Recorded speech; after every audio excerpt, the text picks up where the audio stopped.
तेरी नई बुक है ना? नई बुक चाहिए। पेज नंबर लिखवाने हैं। ये चैप्टर जो है ना, ये दो दो पार्ट्स में डिवाइडेड है, और हमने उस दो दो पार्ट्स को एक पार्ट बना के पढ़ाई करनी है, वरना क्या हो जाएगा, बड़ा अजीब सा चैप्टर हो जाएगा। पेज नंबर क्या है तुम्हारी बुक में फाइनेंशियल मैनेजमेंट का? है 9।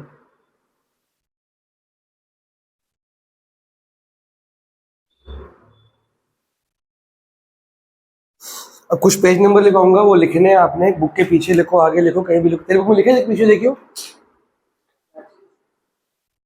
सबसे लास्ट में चेक कर, सबसे लास्ट में। अरे यहाँ पे गत्ते पे कोई पेज नंबर वगैरह लिखे हैं? अरे भाई समझ नहीं आ रहा, कोई पेज नंबर का देख, मेरे को दिखा। ना ना, ये नहीं, कीरत की बुक है ना ये। नहीं, देखो, सबसे पहले आपका कंसेप्ट है, यहाँ पे आएगा इंट्रो और कंसेप्ट, और इसमें डिसीजंस। इंट्रो पूरा, इसके पेज नंबर है 9।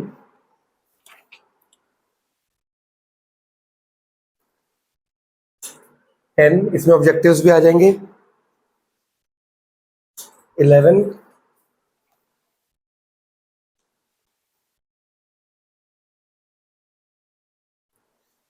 फिर आपका आएगा, इसमें 3 तरह के डिसीजंस है। एक आएगा आपका इन्वेस्टमेंट डिसीजन,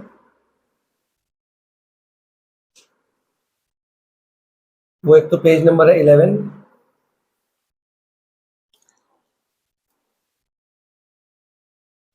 फिर आएगा फाइनेंसिंग डिसीजन,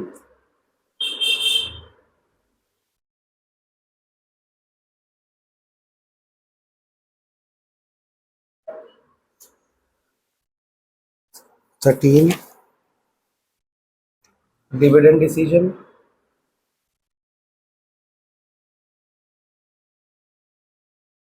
15। फिर है financial planning,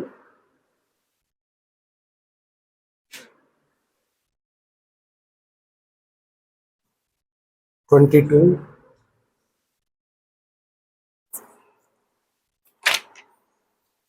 concept of capital structure, जो कैपिटल स्ट्रक्चर आएगा वो इसी के अंदर डाल देंगे हम, 25। इकट्ठा पढ़ेंगे हम।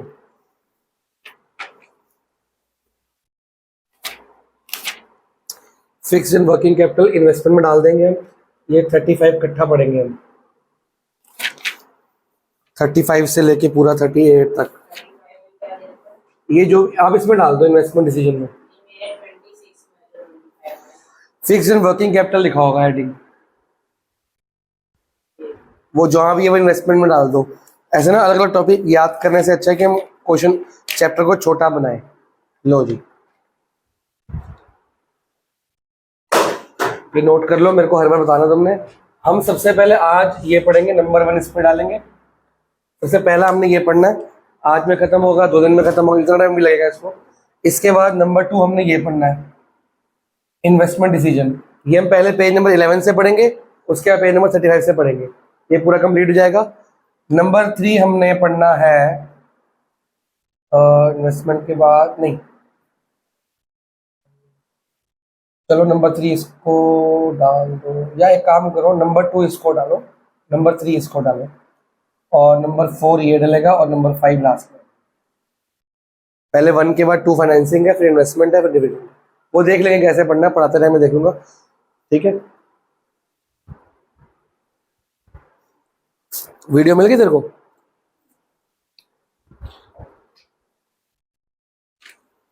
शुरू करें? तो आज हम पढ़ेंगे कंसेप्ट ऑफ फाइनेंशियल मैनेजमेंट। सबसे पहले बताओ, फाइनेंशियल मैनेजमेंट का मतलब क्या होता है इन योर टर्म्स, जो आपको अंधा अंधा धुंधला धुंधला पता है, लिख लो। फाइनेंशियल मैनेजमेंट, हाँ बोल।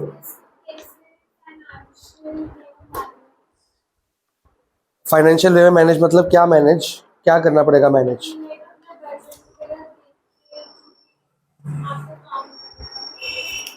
ठीक है, आधा ठीक है, और बताओ। और प्रॉफिट का क्या?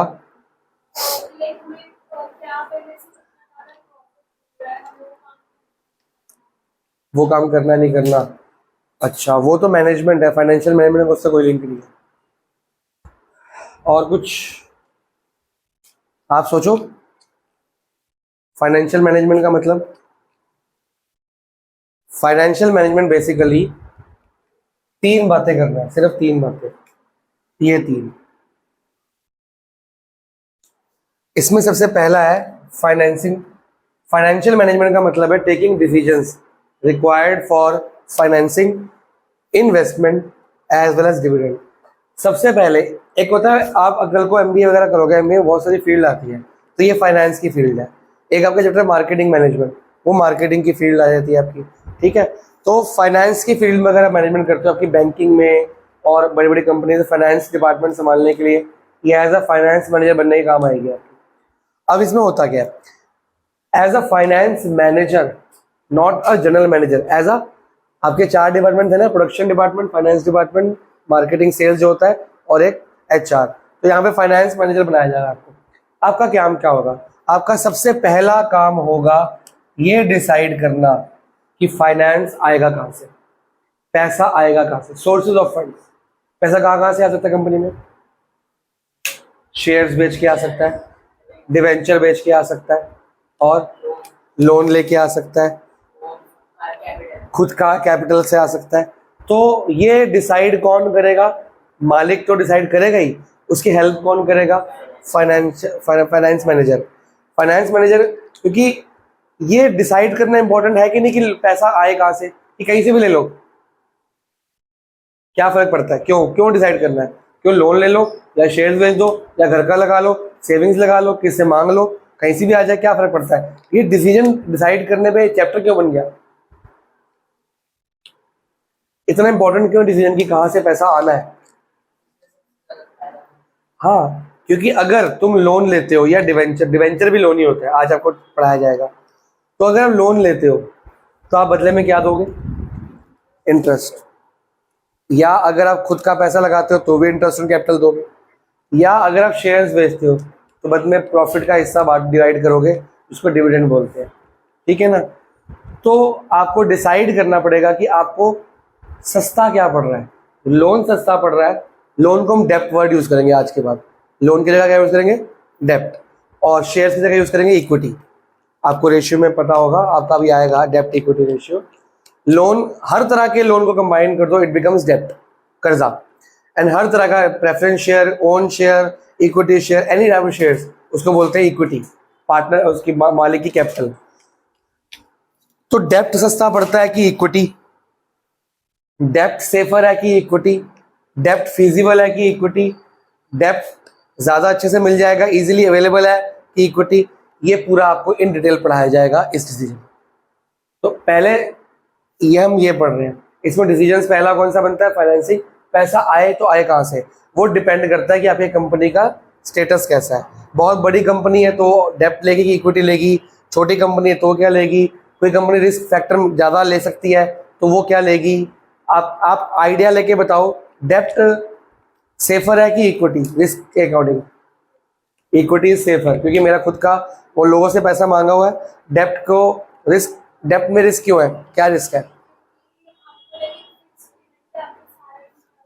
अगर आपका प्रॉफिट नहीं भी होगा ना तो आपको इंटरेस्ट देना पड़ेगा, और अगर आप नहीं दे पाओगे तो क्या होगा, आपके जो मॉर्गेज प्रॉपर्टी वगैरह है वो सब एसेट्स क्या हो जाएंगे, ऑक्शन हो जाएंगे, बेच दिए जाएंगे। इक्विटी में ऐसा नहीं है, अगर प्रॉफिट नहीं हुआ तो you don't have to give any dividend, आपको कोई वो नेसेसरी नहीं है। आप 2 साल के बाद भी डिविडेंड दे सकते हो, प्रॉफिट है भी तब भी आप बोल दो कि मैं नहीं दे रहा अगला साल, अगला साल दूंगा, इस साल कम हुआ है। तो ये अच्छा कौन सा है, इक्विटी। सस्ता कौन सा है, इक्विटी की डेप्ट, बताओ। इक्विटी सस्ता है, नहीं, डेप्ट सस्ता है, पढ़ाया जाएगा आपको क्यों। सस्ता डेप्ट है, सेफर इक्विटी है, फिजिबल कंट्रोल ज्यादा किस में होता है हमारा, इक्विटी पे। और फिर भी लोग डेप्ट क्यों लेते होंगे, क्योंकि सस्ता है, उसमें क्या फर्क पड़ता है, वो सब पढ़ाया जाएगा आपको, ठीक है। अब एक डिसीजन इसने पार्टनर ने, सॉरी फाइनेंस मैनेजर, पहला डिसीजन क्या लिया कि पैसा आएगा कहां से। अब पैसा चाहे डेप्ट से आया चाहे इक्विटी से आ गया, जब पैसा वो आ गया उसको कंपनी में लगाना कहाँ है, उसको आता है इन्वेस्टमेंट डिसीजन। इसमें आपके 2 बातें आई थी ना, क्या क्या आई थी, या तो डेप्ट से पैसा आएगा या तो लिख सकते हो आप, क्योंकि दो ही पढ़ने हैं हमें इन डिटेल। इसमें भी दो बातें हैं, इसको डिसाइड करना है कि या तो क्या लगाए, वर्किंग कैपिटल में लगाए या फिक्स्ड एसेट्स में लगाए। वर्किंग कैपिटल मतलब current assets, debtor, raw material वगैरह वगैरह, या फिक्स्ड एसेट में लगाए। अब देखो लगाने दोनों में पड़ते हैं।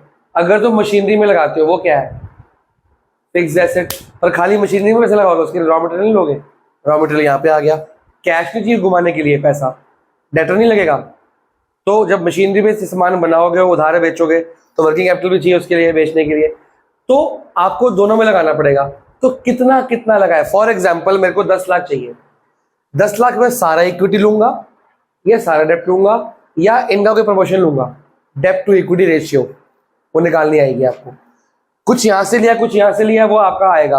उसका 10 लाख आ गया, चाहे कैसे भी आया, इसमें कितना लगाओगे और इसमें कितना लगाओगे वो डिपेंड करता है कि आपकी कंपनी कैसी। अगर आपकी ट्रेडिंग कंपनी है, आप पीछे सामान लेके आगे बेच देते हो, तो आप वर्किंग कैपिटल ज्यादा रखोगे। क्यों? क्योंकि आपको स्टॉक चाहिए।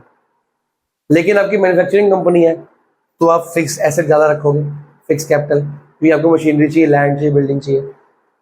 ठीक है ना? डिपेंड, अगर आपके सर्विस प्रोवाइडर हो, सर्विस देते हो, तो आपको फिक्स एसेट भी ज्यादा नहीं चाहिए, वर्किंग कैपिटल भी ज्यादा नहीं चाहिए, क्योंकि आपको तो काम करते ही पैसा मिल जाता होगा। स्टॉक क्या करना है आपने, तो ये आपको सिखाया जाएगा। ये मैनेजर को डिसाइड करना पड़ेगा कि उसकी कंपनी किस तरह की है, जो पैसा उसने यहाँ से कलेक्ट किया वो यहाँ पे कैसे बांटा जाए, इसमें कितना दिया जाए इसमें। तो इसके लिए आपका ये पेजेस लगेंगे। फिर पैसा आया, पैसा लगा दिया, फिर पैसा कमाया गया, उसको क्या बोलते हैं, प्रॉफिट। प्रॉफिट के बड़े सारे हिस्से होते हैं। मान लो मैंने 10 लाख रुपए लगाया और 1 लाख रुपए कमा लिया, उसको क्या बोलूंगा, प्रॉफिट। अब इस प्रॉफिट में सबसे पहले बैंक का इंटरेस्ट दिया जाएगा, ना। इंटरेस्ट किस पे डिपेंड करता है, डेप्ट पे, कि डेप्ट कितना, कर्जा कितना होता है, इंटरेस्ट देना पड़ेगा आपको। इंटरेस्ट से पहले मेरे को सारे खर्चे देने पड़ेंगे कंपनी के। भाई प्रॉफिट कमाओगे, पहले ग्रॉस प्रॉफिट 11th क्लास में पढ़ा था ना, पहले ट्रेडिंग अकाउंट बनता है, पहले ग्रॉस प्रॉफिट होता है, उसमें सारे एक्सपेंस माइनस करते हैं, फिर क्या होता है, नेट प्रॉफिट। अब रेशियो तूने पढ़ी है, net profit before interest and tax, ये आ गया। इसमें क्या माइनस करोगे, पहले इंटरेस्ट, इंटरेस्ट के बाद आप माइनस करोगे टैक्स, गवर्नमेंट को टैक्स देना पड़ेगा। खर्चे हो गए, इंटरेस्ट हो गया और टैक्स हो गया।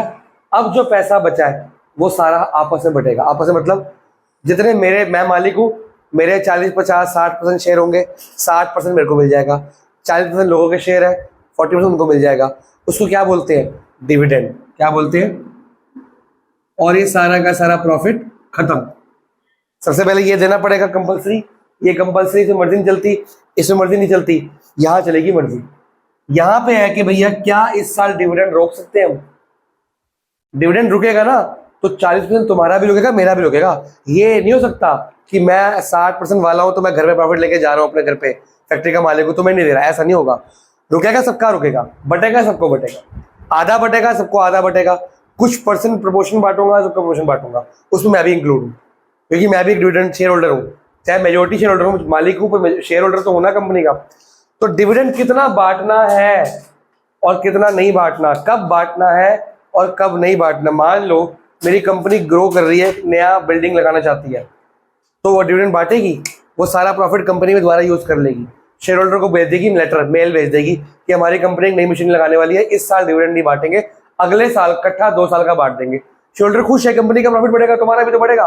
तो कब बांटना है, कब नहीं बांटना, कब ज्यादा बांटना है, कब कम बांटना है, कब रेगुलर देना पड़ेगा, चाहे प्रॉफिट हुआ चाहे नहीं हो तब भी कंपनी देती है। स्टॉक मार्केट कंडीशन क्या है, कब साल के बीच में डिविडेंड दे दो, उसको क्या बोलते हैं, इंटरिम डिविडेंड। साल के बीच में डिविडेंड देना। डिविडेंड दिया कब जाता है वैसे, साल खत्म होने के बाद, लेकिन डिविडेंड अनाउंस कब किया जाता है, साल खत्म होने से पहले, उसको बोलते हैं प्रपोज डिविडेंड। इसने कैश फ्लो कर रखा है ना, ये सब कुछ कैश फ्लो में काम आएगा आपका अकाउंट, थर्ड बुक में लास्ट में। हाँ एक आइडिया होता है कि हम कितना प्रॉफिट अब तक कमा रहे हैं, लास्ट ईयर कितना कमाया था, 5-6 महीने में कितना कमा लिया, तो शेयर होल्डर को ना ईगरली वेट होती है कि साल के में कितना मिलने वाला है। वो अनाउंस कर दिया जाता है पहले, देते नहीं है, सिर्फ प्रपोज करते हैं कि इस साल का प्रपोज डिविडेंड कितना है। ये प्रपोज करना मतलब अनाउंस करना पहले, तो वो अनाउंस कर दोगे। अब वो सेम दे भी सकते हो, उसका कम भी दोगे कि ज्यादा, ये कोई हार्ड एंड फास्ट रूल नहीं कि प्रपोज कर दिया तो देना पड़ेगा, ऐसा कुछ नहीं है। वो कम भी हो सकता है, ज्यादा हो सकता है, तभी हम प्रपोज पिछले साल का लेते हैं। इस साल की लास्ट ईयर का इस साल मिलता है, इस साल का तो अगले साल मिलेगा। तो प्रपोज डिविडेंड कहते हैं। एक होता है इंटरनल डिविडेंड कि साल के जो दे ही दिया कि लो अभी साल खत्म नहीं हुआ, कुछ हिस्सा रख लो, चलो इतना तो पक्का तुम्हारा बनता ही बनता है, 10,000 ले लो, चलो साल के बाद में इसको काट लूंगा। मान लो साल के बाद प्रॉफिट बना 40,000, 10 पहले दिया हुआ है, 30 ले लो, और 10 पहले दिया कि सबका हाथ में कुछ ना कुछ आता रहे, शेयर होल्डर खुश रहे आपस में। तो इंटरनल डिविडेंड, वो इंटरनल देना है नहीं देना, प्रपोज कितना करना है, एक्चुअल कितना देना है, नहीं देना, वो सारे डिसीजन यहाँ पे लिए जाए। तो बेसिकली फाइनेंशियल मैनेजर ये 3 काम करता है। पैसा आएगा कैसे, उसको लगाना कहाँ पे है, लगाना बहुत इंपॉर्टेंट है। अगर गलत जगह लगा दिया तो वो पैसा वापस नहीं आ सकता। लग गया, मशीन खरीद लोगे ना एक बार, अब वो दोबारा बिकती नहीं, नुकसान हो गया। बिल्डिंग बना दी, बाद में लगा यार गलत जगह बन गई अब तो, और यहाँ बनाते यहाँ फायदा होता, हमने यहाँ बना दी, अब वो रिवर्सिबल नहीं है। तो बड़ा सोच समझ के पहले डिसाइड करो, तो इसलिए इन डिसीजन। फिर प्रॉफिट हो गया, बांटने से पहले सोचो बांटना है कि नहीं बांटना, कितना। बांटने के बाद रिग्रेट करो, ओहो काश मैं ना बांटता हो और रोक लेता तो फायदा हो जाता कंपनी को, अब कुछ हो सकता। तो पहले डिसाइड कर लो ना भैया, डिसीजन के लिए आपको टाइम दिया गया ना। तो मैनेजर क्यों बनाया गया कि तू पहले डिसाइड कर भाई, बाद में रिग्रेट क्यों करना। क्योंकि owner is not an MBA person, owner ने तुम्हें हायर किया एज एन एमबीए पर्सन कि तुम डिसाइड करो मेरे बिहाफ पे, क्योंकि तुम पढ़े लिखे हो, मैं नहीं हूँ पढ़ा लिखा। तो तुम अगर अपने डिसीजन में, ये काम तुम्हारा है मेरा नहीं है, तुम मेरे को हेल्प करो, तुम मेरे को गाइडेंस दोगे, वो माननी नहीं माननी मेरी बात है, पर तुम पढ़े लिखे बंदे हो, इस फील्ड के पढ़े लिखे हो, तुम बेस्ट पॉसिबल डिसीजन लेवल लेके आओ। जैसे मेरी कंपनी का बेस्ट चॉइस क्या हो, प्रॉफिट और long term growth and survival possible हो। खाली प्रॉफिट भी नहीं देना ना, ऐसा हो खाली प्रॉफिट ज्यादा करवा दो, लेकिन अगले साल क्या हो जाएगा, बटा बैठ जाए कंपनी का, शेयर होल्डर भाग जाए सारे के सारे। तो हमको चाहिए profit, long term growth, survival. कहाँ पढ़ा है सब हमने, objectives of management, profit, growth, survival, ठीक है। मार्क करना शुरू करें। तो बेसिकली हमने ये पढ़ना है, और ये पढ़ने से पहले, पैसा लाने से पहले क्या होती है, प्लानिंग। प्लानिंग का कंसेप्ट सेम है जो प्लानिंग चैप्टर है, वो आपको पढ़ती होना जाएगा। इसका क्वेश्चन अलग से आएगा, वर्ड के अंदर लिखा आएगा फाइनेंशियल प्लानिंग, वो अलग ही आपका इंट्रो है। इसके ऑब्जेक्टिव्स इंपॉर्टेंस अलग है, इसके ऑब्जेक्टिव इंपॉर्टेंस अलग है, ठीक है। शुरू करो। पहले क्या है, concept and concept of financial management. Mark करो क्या है, डेफिनेशन क्या है, पढ़ो जरा, डेफिनेशन पढ़ो। प्रोक्योरमेंट का मतलब, यहाँ पे 2 बातें हुई हैं, प्रोक्योरमेंट और and usages. What do you mean procurement है, हाँ परचेज बोलते हैं। परचेज मतलब इकट्ठा करना, कहाँ से फंड आएगा, सोर्सेज ऑफ फंड। एंड उसके बाद क्या बोला उसका, कि यूज कहाँ करना है। आया पैसा यहाँ से और यूज यहाँ और यहाँ हुआ, समझ आया। पैसा आता है हाउस होल्ड से, कहाँ से आता है, हाउस होल्ड। हम लोग अपना पैसा कहाँ जमा करते हैं, बैंक में। बैंक फिर फैक्ट्री को क्या देता है, लोन देता है, ठीक है ना। और क्या लिखा है इसमें, 2 पॉइंट्स होंगे। पहला पॉइंट क्या है,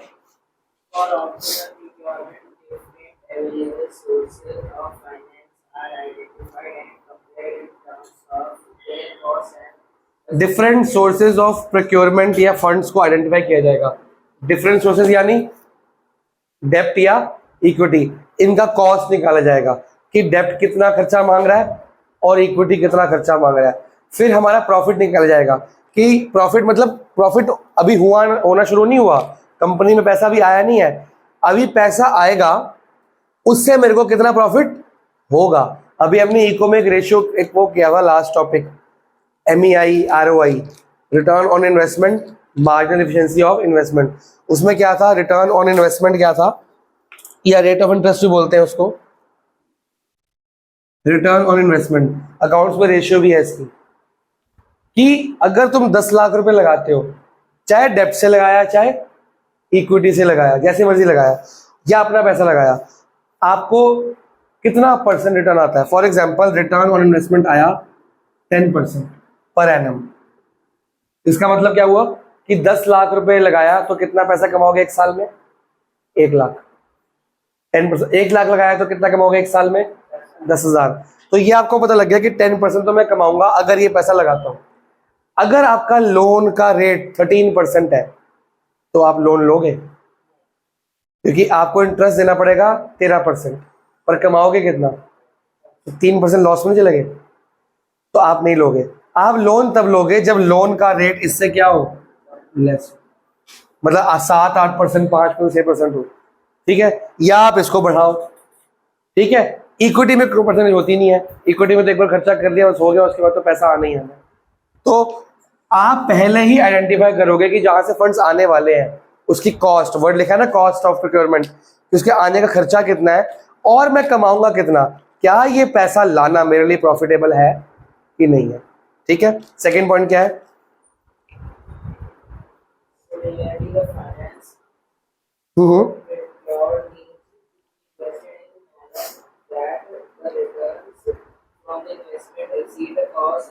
यही लिखा कि इसको ऐसे जगह लगाओ कि जो रिटर्न ऑन इन्वेस्टमेंट लिखा है ना, return on investment should be greater than the cost, ये लिख लो सेकंड पॉइंट में, कि पैसा आएगा कहां से, उसकी तो कॉस्ट निकालो पहले। फर्स्ट पॉइंट में क्या कह रहा है, क्या निकालो? कॉस्ट, ये निकालो। सेकंड पॉइंट में कह रहा है कि जहां तुम खर्च कर रहे हो, पैसे को इन्वेस्ट कर रहे हो, वहां से रिटर्न कितना आएगा। तुम पैसे को आइडल थोड़ी रखोगे कंपनी में, कहीं ना कहीं तो लगाओगे, तो कहां से लगाने पे आपको रिटर्न कितना आ रहा है। अगर आपका return is greater than the cost, cost आएगी यहां से, रिटर्न आएगा यहां से। अगर रिटर्न ज्यादा है तो हमारे लिए प्रॉफिटेबल वो है, फिर हम इन्वेस्टमेंट करने के लिए तैयार है। अगर ये कम है और ये होना अभी हो नहीं रहा, आपने पैसा लगाया, आपने पैसा लेके नहीं आए हो, आप बस आइडेंटिफाई कर रहे हो कि अनुमान, एस्टिमेशन कर रहे हो कि अगर मैं पैसा लाऊंगा तो मेरे को कितना पैसा बच जाएगा अकॉर्डिंगली। तो ये अनुमान करना इतना आसान काम है क्या? कैसे करते होंगे अनुमान? ये आइडेंटिफाई कैसे करते होंगे कि यार मैं 50 लाख रुपए लेके आता हूँ, 1 करोड़ लेके आता हूँ, कितना पैसा बचेगा मेरे को, कैसे पता लगेगा आपको बिना फैक्ट्री खोले? इतना आसान काम है क्या? उसके लिए आपकी लगती है अकाउंटिंग की रेशियो, जो आप अकाउंट में सीखते हो। करंटली ऐसी कंपनी जो आपके जैसा काम करती है वो कितना प्रॉफिट कमा रही है, उसकी परसेंटेज देखो, वो कितने उधार पे है वो देखो, मार्केट में कितनी इंडस्ट्रीज है वो देखो, कंपटीशन कितना ज़्यादा है वो देखो, आपके पास पावर कितनी है वो देखो। वो सब कुछ मिला जुला के एक आइडेंटिफाई, मतलब एस्टिमेटेड फिगर निकाली जाएगी, वो यहाँ लिखी जाएगी। कॉस्ट आइडेंटिफाई की जाएगी, कितना कितना कॉस्ट है, दोनों आइडेंटिफाइड है, एक्चुअल नहीं है ये, एक्चुअल फिगर्स इससे डिफरेंट होंगी। पर कंपनी खोलने से पहले हमको ये ध्यान में रखना पड़ेगा। कई बार कंपनी खोलने से पहले, कई बार ऑलरेडी कंपनी चल रही है, नया इन्वेस्टमेंट लाने से पहले, चलती कंपनी में जो कंपनी बढ़ाने के लिए इन्वेस्टमेंट चाहिए होती है ना, तो भी हम ये हिसाब लगाते हैं। और क्या लिखा है इसमें? Decisions taken in financial management, ठीक है? अब इसमें फर्स्ट डिसीजन क्या है, आप इन्वेस्टमेंट बाद में पढ़ो, पेज पलटो जरा। सेकंड डिसीजन का है, ऊपर है। सबसे पहले आप सेकंड डिसीजन पढ़ो, जिसको बोलते हैं फाइनेंसिंग। जब भी मैं आपको पूछूंगा फाइनेंसिंग डिसीजन, उसमें क्या डिसाइड करना है कि पैसा डेप्ट से आएगा या इक्विटी, बस यही डिसाइड करना है। इन डिटेल नहीं पढ़ना, सिर्फ इतना पढ़ो जितना बोल रखा है। कोई डाउट है तो पूछो।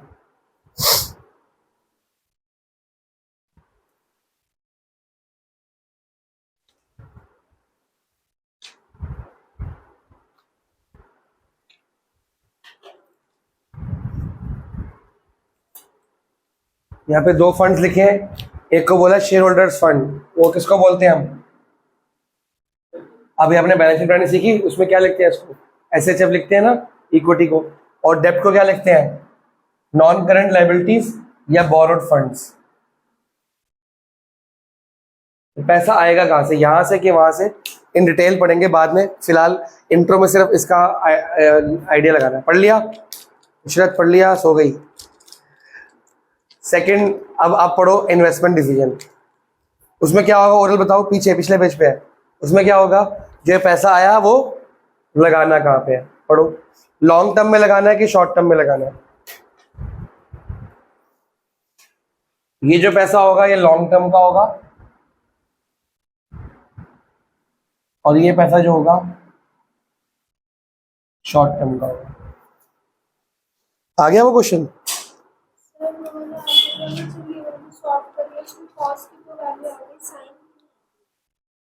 रूट के अंदर रूट है क्या?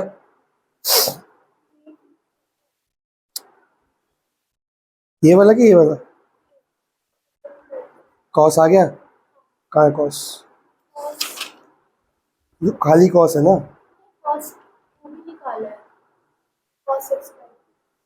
तो ये x/2 खा गई बीच में।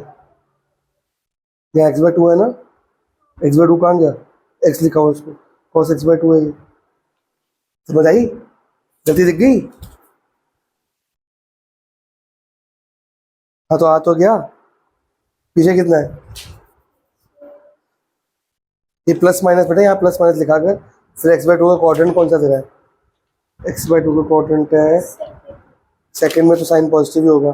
तो √2/√3 नहीं आ रहा पीछे, क्या है?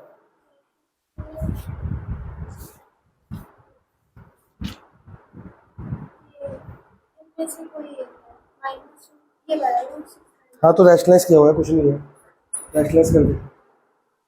√3/√3। हाँ पढ़ लिया? जो मैंने बोला वही है, कुछ और भी है मानविक? कुछ और भी है कि वही है?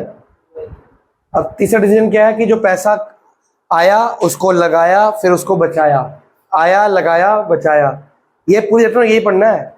पैसा आना कहाँ से है, लगाना कहाँ पे है, और बचने के बाद उसका यूज कैसे करना है। अब यूजेज कैसे करनी है पढ़ो, डिविडेंड डिसीजन पढ़ो फटाफट से, आगे बढ़ते हैं। ऑब्जेक्टिव्स पढ़ेंगे इसके।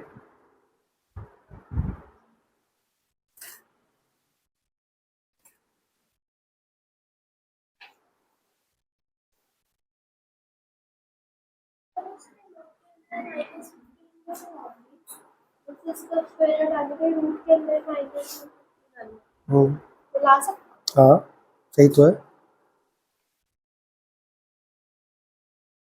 पढ़ लिया? आगे क्या है?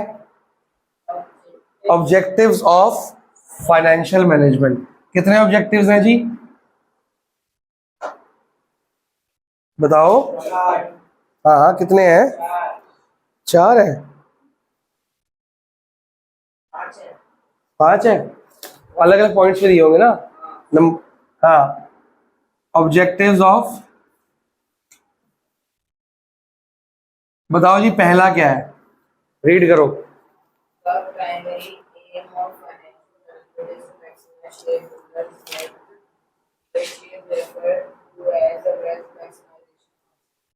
सबसे पहला काम है वेल्थ मैक्सिमाइजेशन। किसकी वेल्थ मैक्सिमाइजेशन? जो कंपनी का ओनर और कंपनी के बाकी शेयर है। पैसा आ क्यों रहा है, पैसा लगा क्यों रहे हैं एक्स्ट्रा? या तो कंपनी नहीं खोल रहे हो आप, या चलती कंपनी में और बिल्डिंग मशीनरी डाल रहे हो। कर क्यों रहे हो ये? क्यों कर रहे हो? आपकी कंपनी चल रही है, क्यों एक्स्ट्रा पैसा और ले रहे हो? क्यों डेब्ट इक्विटी से पैसा, बताओ क्यों ले रहे हो? कंपनी बढ़ा रहे हो ना आप चलती कंपनी का ऑरा बढ़ा रहे हो, या एक नई कंपनी खोल रहे हो। क्यों कर रहे हो? ताकि काम बढ़े। जब काम बढ़ेगा तो क्या होगा? Wealth maximization. क्या बिना मैनेजमेंट के वेल्थ मैक्सिमाइजेशन हो जाएगी? क्या पता तुम गलत जगह से पैसा इकट्ठा कर लो, हिसाब किताब लगाया नहीं, 13% लोन ले लिया, कमाई 10% होती है, बाद में रो रहे हो बैठ के। अगर मैनेजर रखा हुआ है वो मैनेजमेंट करके बताएगा नहीं सर यहाँ से मत लो, यहाँ से लो, ठीक है ना। सही जगह से पैसा लेके वो आएगा, सही जगह पे लगाएगा भी वही, आपको बताएगा, ताकि मैक्सिमम क्या मिल सके? प्रॉफिट। अगर आपको फाइनेंशियल मैनेजमेंट नहीं आती, कोई भी चीज दुनिया में मैनेज ना करो तो क्या होता है? कैओस होता है कि नहीं होता? अभी आपके एग्जाम्स चल रहे थे, आप सब कुछ मैनेज करके चल रहे हो ना, कब क्या पढ़ना क्या। अगर मैनेज नहीं करोगे तो कैओस हो जाएगा, सिलेबस कंप्लीट हो पाएगा? नहीं हो पाएगा। तो हर चीज लाइफ में क्या मांगती है? मैनेजमेंट। तो पैसा भी क्या मांगता है? मैनेजमेंट। वरना पैसा क्या हो जाएगा? खराब। आपका पैसे आएंगे और किसी काम नहीं आएंगे, बाद में रोते पड़ोगे यार ये क्या हो गया, ठीक है ना। तो पहला क्या है कि पैसे का सही यूज करना, ताकि क्या है? Wealth maximization of share holder. ये प्राइमरी है। अभी एमसीक्यू बन के आ गया कि मेन ऑब्जेक्टिव या प्राइमरी ऑब्जेक्टिव कौन सा है। अब 5 ऑब्जेक्टिव में से प्राइमरी कौन सा है? ये। तो प्राइमरी को हाईलाइट करो, लिख दो एमसीक्यू। ये एमसीक्यू बन के आता है कि मेन क्या है। और बच्चे पता नहीं कुछ भी लिखाते हैं, लेकिन कुछ भी मत लिखना। क्या लिखना है आपको? मेन ऑब्जेक्टिव क्या है? Wealth maximisation.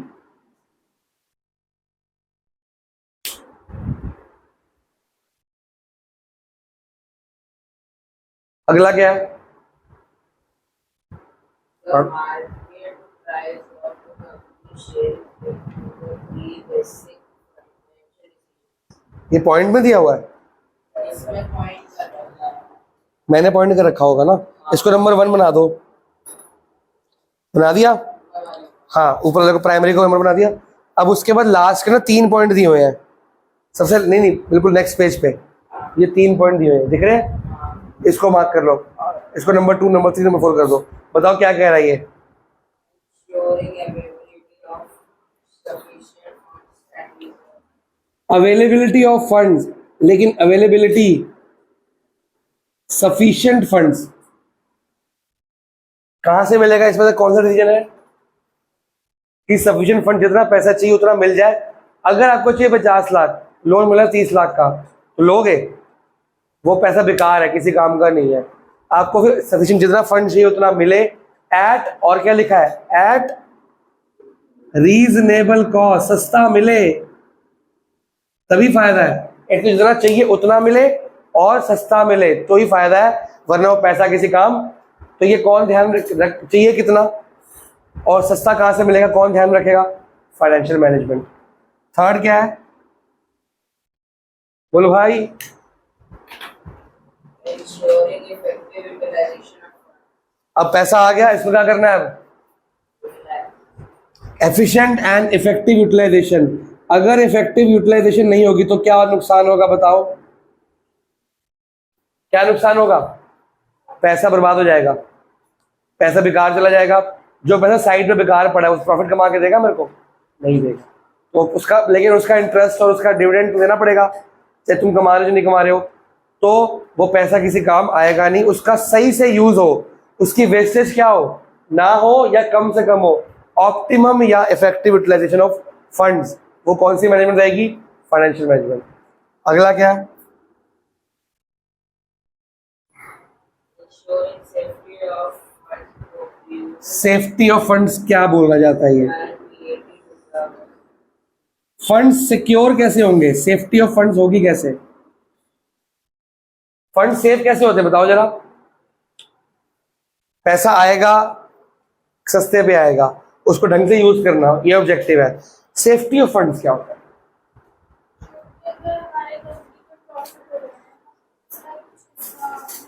रिजर्व। आपको रिजर्व, जनरल रिजर्व आता है।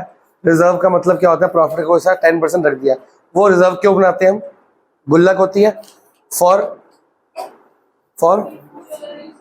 अनफोर्सीन सर्कमस्टेंसेस की, अगर रस्ते आगे चल के कोई नुकसान हो रहा है कंपनी का या कोई खर्चा ऐसा आ गया तो कंपनी के प्रॉफिट्स को छेड़ना नहीं पड़ेगा, रिजर्व वाली गुल्लक से पैसा क्या कर लिया जाएगा? निकाल लिया जाएगा। तो आपको ये रिजर्व बनाने के लिए बताएगा कौन? Financial management.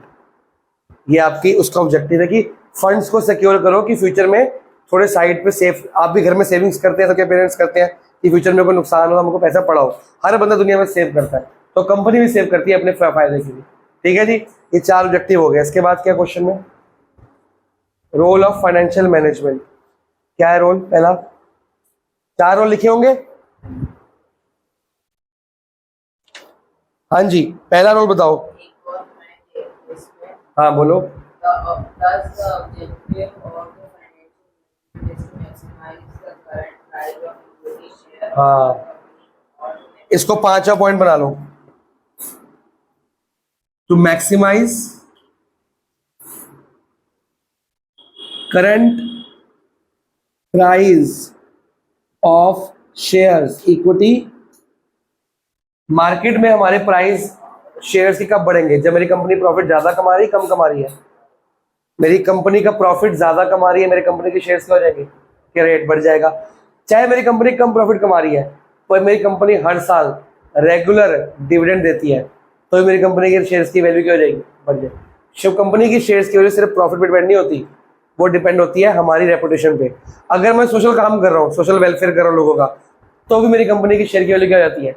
बढ़ जाती है।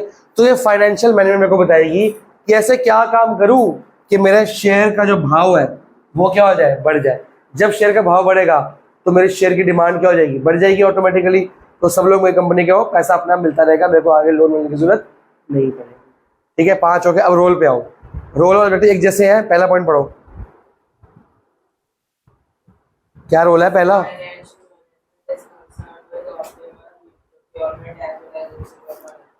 ठीक है जी, हम पढ़ चुके हैं। आगे प्रोक्योरमेंट कहाँ से करनी है और यूज कहाँ से करना है, ठीक है। ये रीजनेबल कॉस्ट आ गया, ऑब्जेक्टिव से आ गया ना। आगे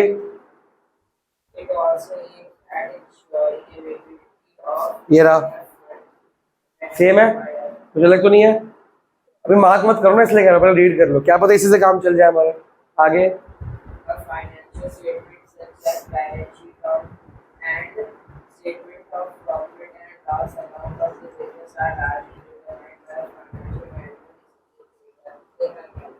तो इसमें कुछ मार्क मत करो। अगर आपका रोल का क्वेश्चन आएगा तो रोल और ऑब्जेक्टिव सेम बना के लिख सकते हैं हम। क्या रोल है जो उसके ऑब्जेक्टिव है। फाइनेंशियल मैनेजमेंट ये रोल प्ले करती नहीं करती, तो ये पांचों के पांचों रोल भी आ सकते हैं, ऑब्जेक्टिव भी, तो अलग से मार्क करने की जरूरत। बेटा ये चैप्टर ना बहुत बेकार और बहुत वास्ट दिया है इस बुक में, ये अलग अलग जगह दे दिए, अलग से दे दिए, एज पर एनसीईआरटी बनाया। हम इसको ऐसे पढ़ेंगे कि ये सेम लगे और ये सेम लगे।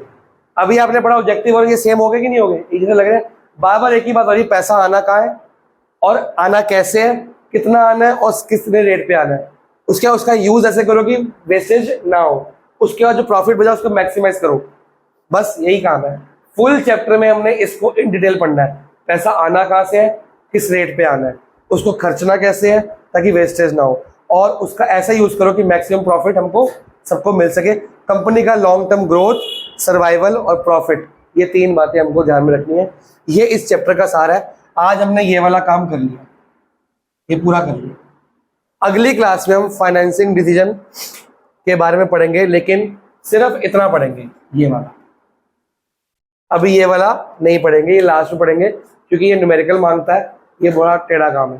पहले छोटा सा ये पढ़ लेंगे, फिर ये पढ़ लेंगे, फिर ये पढ़ लेंगे, फिर ये पढ़ लेंगे, सबसे लास्ट में ये पढ़ाऊंगा मैं, क्योंकि ये आपका सबसे मुश्किल काम यही है, कैपिटल स्ट्रक्चर।